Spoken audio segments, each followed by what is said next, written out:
অফিসেই চলছে এনজয়। সল্টলেকের একটি অফিসে বিজেপির কোন এক নেতা নাকি, তার নাম আবার নাকি ঘোষবাবু, অফিসের মধ্যেই এনজয় করছেন। ভিডিও ভাইরাল হয়ে গেছে। এই ধরনের খবরগুলো দেখাতে চাই না। কি দেখাতে চাই? দেশের উন্নয়ন, রাজ্যের উন্নয়ন, মানুষের প্রতিবাদ, এই খবরগুলো দেখাতে চাই। কিন্তু যেগুলো দেখাতে চাই সেগুলো বাদ দিয়েও এমন কিছু খবর দেখাতে হয়, সেগুলো বিশ্বাস করুন সত্যি আমি দেখাতে চাই না। কিন্তু মানুষ যদি দেখতে চায় তাহলে কি করার আছে? আমি বারবার যেটা বলি যে আমাদের দর্শকরাই হচ্ছে আমাদের লক্ষ্মী এবং গণেশ। তাহলে দর্শকদের দাবি অনুযায়ী তো আমাদের দেখাতেই হবে দর্শকরা যেটা দেখতে চাইছেন। সকাল থেকেই অসংখ্য ফোন, প্রচুর message, video call, plain call, যে আপনারা কেন ঘোষবাবুর ভাইরাল ভিডিও নিয়ে খবর করছেন না। ঘোষবাবুর ভাইরাল ভিডিও ইতিমধ্যেই সোশ্যাল মিডিয়ায় ভাইরাল হয়ে গেছে। কে এই ঘোষবাবু? নাম জানা নেই।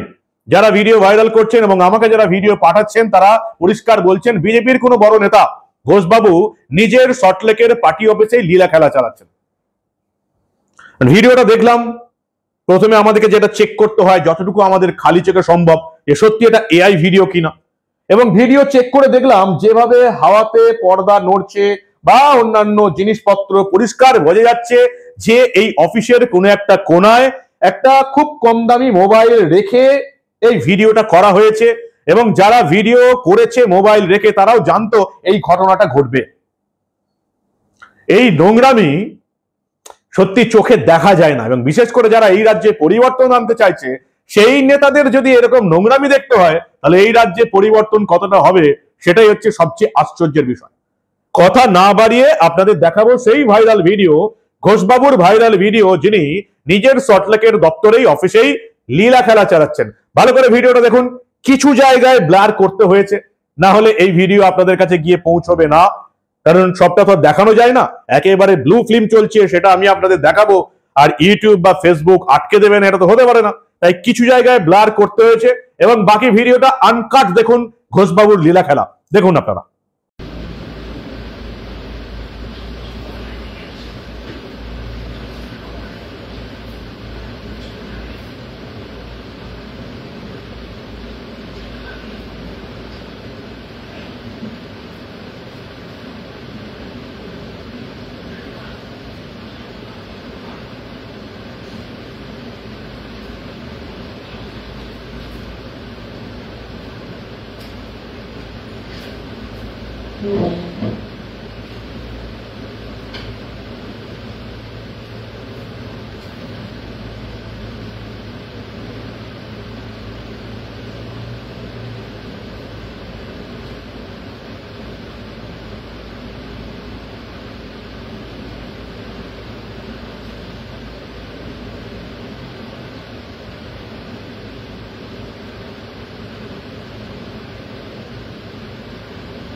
এখন আপনারা প্রশ্ন করবেন কে এই ঘোষবাবু? যারা ভিডিওটা ভাইরাল করছেন বা যারা আমাকে পাঠিয়েছেন তারা বলছেন বিজেপির বড় নেতা, তিনি নাকি আরএসএসও করতেন। এখন এই ঘোষবাবুর পরিচয় কি এটা একমাত্র ফরেনসিক টেস্ট করে পুলিশ বার করতে পারবে, আর না হলে এই ভিডিও দেখার পর যে সমস্ত দলের বিরুদ্ধে অভিযোগ উঠছে বিজেপি এবং আরএসএস, তারা এটাকে চেক করে বলতে পারবে যে ভিডিওটা আসল কিনা, এবং যদি আসল হয় তাহলে এই ঘোষবাবুটা কে? কে এই ঘোষবাবু? আপনারা কি চিনতে পারলেন? আমি মোটামুটি একটা আইডিয়া করছি, কিন্তু আইডিয়ার উপর তো আর বলা সম্ভব নয়। ভাইরাল ভিডিওটা আপনারা পুরোটা দেখুন এবং বোঝার চেষ্টা করুন এই ঘোষবাবুটা কি। যদি জানতে পারেন তাহলে আমাদের অবশ্যই জানাবেন এই ঘোষবাবু কে, তার সঙ্গে বিজেপির কি সম্পর্ক, আরএসএস এর কি সম্পর্ক, এটা আমরাও জানতে খুব উৎসুক। এবং এই যে ভিডিওটা ভাইরাল হয়েছে এটা বিজেপির আগে টেস্ট করা উচিত। বিজেপির কেন্দ্রীয় নেতৃত্বের উচিত এটাকে ফরেনসিকে দেওয়া এবং টেস্ট করা যে এই ভিডিওটা আদৌ সত্য কিনা। যদি এআই হয় তাহলে বিজেপিকে এটা বার করতে হবে, প্রচার করতে হবে যে কেন এআই ছবি ভিডিও ভাইরাল করা হচ্ছে, এর পেছনে কারা আছে। আমার তো ব্যক্তিগতভাবে মনে হলো না এটা এআই দিয়ে তৈরি করা ভিডিও। তার কারণ এই যে বললাম, হাওয়াতে পর্দা নড়ছে, কিভাবে নড়ছে, বাকি জিনিসপত্র, ঘটনা, এটা দেখে এআই বলে আমার অন্তত মনে হচ্ছে না। বিজেপির কেন্দ্রীয় নেতৃত্বের এবার বোঝা উচিত যে এই রাজ্যে তারা আদৌ পরিবর্তন চায় নাকি আবার হারতে চায়। যদি পরিবর্তন চায় তাহলে এই ধরনের লীলাবাজ নেতাদের দল থেকে তাড়াতে হবে, না হলে আর কোনো উপায় নেই।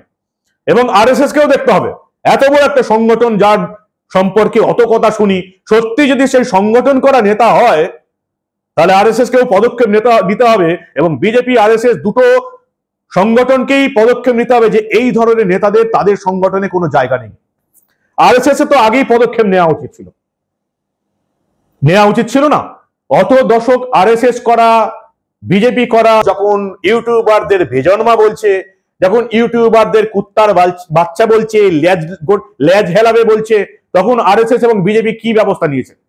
বাংলায় এসব চলবে না দাদা, বাংলায় এসব চলবে না। বাংলায় কেউ বলে দেবে মুখ্যমন্ত্রীকে বারমুডা পড়াতে হবে, তারপরেও তারা ভোটে জিতবে, এসব চলবে না। এইসব 2 নম্বরই কাজকর্ম, তৃণমূলকে জেতানোর কাজকর্ম চলবে না। কিন্তু এই ভাইরাল ভিডিওতে এই ঘোষবাবু কে সেই পরিচয় আমি জানি না। এই ঘোষবাবু কে আপনারা যদি জানেন তাহলে অবশ্যই আমাদের কমেন্ট সেকশনে জানাবেন।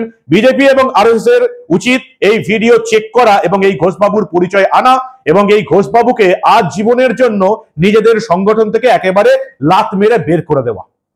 এই যে ঘটনাগুলো ঘটে কোনো অফিসে গোপনে, যে ঘটনাগুলো ঘটে, লীলা খেলাগুলো ঘটে, এর ফলে কি হয় জানেন? এর ফলেই বেজন্মার বাচ্চাদের জন্ম হয় যাদের বংশ পরিচয় নেই। এর ফলেই ওই কুত্তার বাচ্চাদের জন্ম হয়। এখন এই বেজন্মার বাচ্চা এবং কুত্তার বাচ্চাদের বাপকে, সেটা এই ভিডিও, এই ভাইরাল ভিডিওটাই বলে দিচ্ছে যে বেজন্মার বাচ্চা এবং কুত্তার বাচ্চাদের বাপকে। কোন শিশুর জন্ম নিজের ইচ্ছায় হয় না, তার জন্য দুজন বেজন্মাকে লাগে। ঠিক এই ভিডিওতে যাদেরকে দেখতে পাচ্ছেন তারাই কি সেই বেজন্মা যাদেরকে নেতারা বলছেন বেজন্মার বাচ্চা, কুত্তার বাচ্চা? এই ধরনের অফিসে, বিভিন্ন জায়গায় এই ধরনের ঘটনাগুলোই কিন্তু এই বেজন্মার বাচ্চাদের জন্ম হয়, যেটা নেতাদের ভালো করে জানা উচিত। বিজেপির কেন্দ্রীয় নেতৃত্বের কাছে দাবি থাকবে কে এই লোকটি? বলা হচ্ছে বিজেপির ঘোষবাবু, আরএসএস করা ঘোষবাবু। কে এই ঘোষবাবু? এটা বিজেপির কেন্দ্রীয় নেতৃত্ব এবং আরএসএস নেতৃত্বকে খুঁজে বের করতে হবে এই ঘোষবাবু কে, যে সল্টলেকের নিজের অফিসে এরকম লীলা খেলা চালিয়ে যাচ্ছে। কত সহজে এই ঘোষবাবুকে ফাঁসানো গেল দেখুন। সল্টলেকের অফিসে কেউ একজন একেবারে এই কোনায় একটা মোবাইল রেখে ঘোষবাবুকে ফাঁসিয়ে দিল। আপনি বুঝতে পারছেন তো? এরকম মোবাইল রেখেই কি এই ঘোষবাবুকে ফাঁসানো হয়েছিল? আমার তখন এটা এই ভাইরাল ভিডিও দেখে সেটাই মনে হচ্ছে যে এই ঘোষবাবু পুরোপুরি ফেঁসে গেছেন এবং গত 6 মাসে ঘোষবাবুর যে কীর্তিকলাপ আমরা দেখেছি তা এই ফেঁসে যাবার ফলেই এই ভাইরাল ভিডিও প্রমাণ করে দিচ্ছে যে ঘোষবাবু একেবারে ফেঁসে একাকার হয়ে গেছেন, সেজন্যই দল বিরোধী কাজকর্ম করছেন। আপনারা যদি এই ঘোষবাবুর পরিচয় পান তাহলে আমাদের কমেন্ট সেকশনে জানান যে ঘোষবাবুটা কে। এবং বিজেপির কেন্দ্রীয় নেতৃত্বের কাছে দাবি থাকবে, অমিত শাহ, নরেন্দ্র মোদীর কাছে দাবি থাকবে, জেপি নাড্ডার কাছে দাবি থাকবে এবং বিজেপির রাজ্য সভাপতি শ্রমিক ভট্টাচার্যের কাছে দাবি থাকবে এই ঘোষবাবু কে। এই ভিডিও সত্যি এআই দিয়ে তৈরি নাকি ঘটনা সত্যি হয়েছে? আপনারা এটা চেক করুন এবং বাংলার মানুষকে জানান। যদি ভিডিও সত্যি হয় তাহলে এই ঘোষবাবুকে আজীবনের জন্য দল থেকে তাড়ান। এই সমস্ত নেতাকে রেখে এই বাংলায় জেতা যাবে না। যারা দলের বিরুদ্ধে বলবে, সাংবাদিকদের বেজন্মা বলবে, দলের নেতার বিরুদ্ধে বলবে, সেই সব লোককে রেখে দলের মধ্যে বিশ্বাসঘাতকতা করার সুযোগ দিয়ে, বেইমানি করার সুযোগ দিয়ে এই সমস্ত মির্জাফরদের দলে রেখে কি হবে? আদৌ এই বাংলায় পরিবর্তন আসবে না যে দলের মধ্যে এই সমস্ত মির্জাফররা থাকে। এবং আরো একবার বলছি, এই কাজগুলোই কিন্তু বেজন্মার বাচ্চাদের জন্ম দেয় এবং কুত্তার বাচ্চাদের জন্ম দেয়। আপনারা কি বলেন? যদি চিনতে পারেন এই ঘোষবাবুকে, বিজেপির ঘোষবাবু, আমাদের জানাবেন। আমরা অধীর আগ্রহে আপনার কমেন্টের অপেক্ষায় আছি। যদি আপনারা চিনতে পারেন তাহলে অবশ্যই জানাবেন। এই ঘোষবাবু সল্টলেকের অফিসে এই যে লীলা খেলা চালাচ্ছেন, ঘোষের লীলা, এই ঘোষটাকে আমরাও জানতে চাই। দেখতে থাকুন দা নিউজ বাংলা। আমরা আবার বাংলায় ঘটে যাওয়া এই ধরনের অনেক খবরই চেপে রাখতে দেব না।